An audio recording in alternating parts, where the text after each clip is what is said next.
In this video, I will show you how to enable disappearing messages on Facebook Messenger.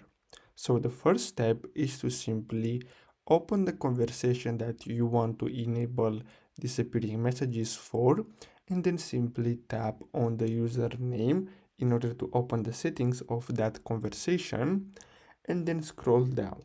Now the next step is to simply tap on go to secret conversation, and then what you're gonna have to do next is tap again on their name, and then what you're gonna have to do next, so simply send them a message first, and then tap again and scroll down. Now as you can see, you have disappearing messages, this option here. Simply tap on that and then select the hours, and basically that's it.